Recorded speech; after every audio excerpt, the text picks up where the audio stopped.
Allez, on va passer maintenant à des images extrêmement spectaculaires d'un homme volant. Oui, ça existe. Eh oui. Il faut une bonne dose de courage ou d'inconscience pour réaliser ce genre d'exploit. Image.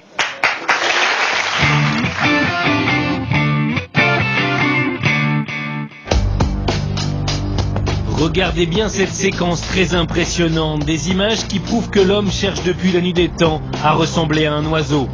Le free fly en français. Pour cela, il a inventé le vol libre. C'est un ensemble des figures acrobatiques à plus de 200 km/h.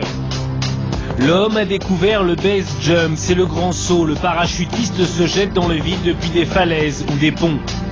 Et tous recherchent des sensations de plus en plus fortes, des frayeurs de plus en plus intenses et des sauts de plus en plus extrêmes. Voici le windfly, en français le vol avec une combinaison ailée. Cette nouvelle activité permet aux parachutistes de voler tout simplement comme s'ils étaient des oiseaux. Grâce à cette tenue, n'importe quel être humain peut réaliser le plus vieux rêve de l'homme. L'un d'entre eux, celui que vous découvrez actuellement sur ces images surprenantes, s'appelle Loïc Jean Albert. Regardez comment il flirte avec les pics rocheux. Il frôle le massif montagneux à moins de 3 mètres. Il est à 140 km/h. La moindre erreur et il s'écrase sur la roche. Loïc est âgé de 28 ans. Il est à l'heure actuelle le champion en la matière.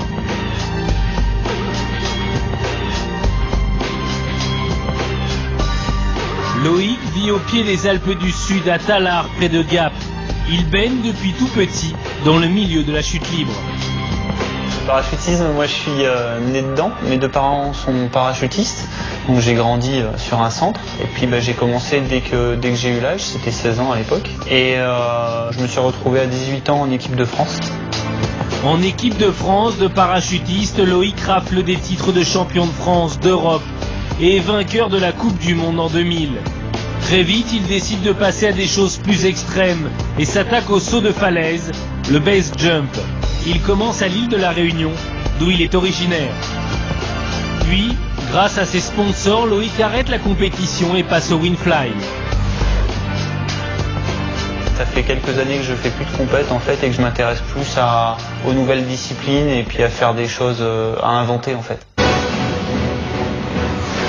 Dans les airs, Loïc atteint une vitesse de pointe de 140 km/h.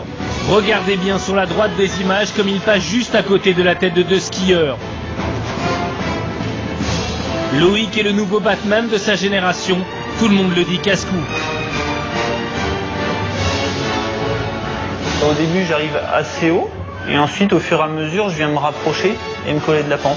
Donc, quand je veux me rapprocher, je suis plus agressif avec les épaules, avec la tête, donc je me mets un petit peu plus piqueur et hop, je viens me rapprocher. Et puis ensuite, je viens doser simplement avec mon angle pour gérer ma hauteur comme ça, tout le long.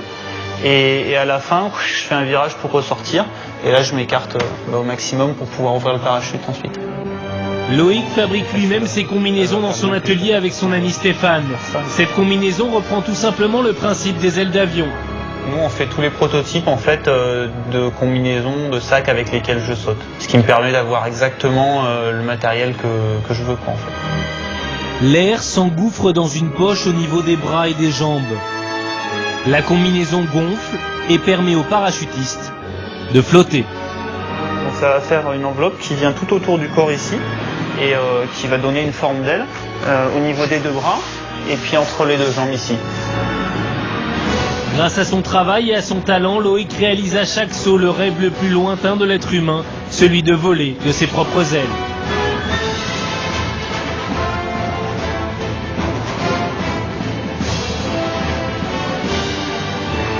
Je pense que c'est un rêve assez universel. Tout le monde a eu le rêve une fois de se balader entre des nuages ou alors entre des montagnes ou voire même dans son couloir. Mais dans cette position-là, en fait, la tête la première et puis on vole avec son corps, quoi, avec rien d'autre qui nous relie au sol. Et je pense que c'est ça qui est vraiment extraordinaire, qui fait que on réalise de manière parfaite quoi, le rêve du vol humain, quoi.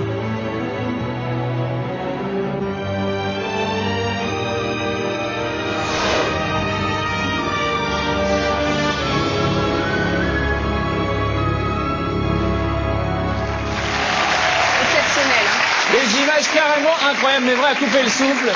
J'imagine la montée d'adrénaline que doit avoir le garçon quand même. Ça fait rêver, ça donne envie, mais bon. Après cet exploit, passons à un autre homme qui tente un autre exploit, mais avec moins de réussite. Prière de ne pas se moquer.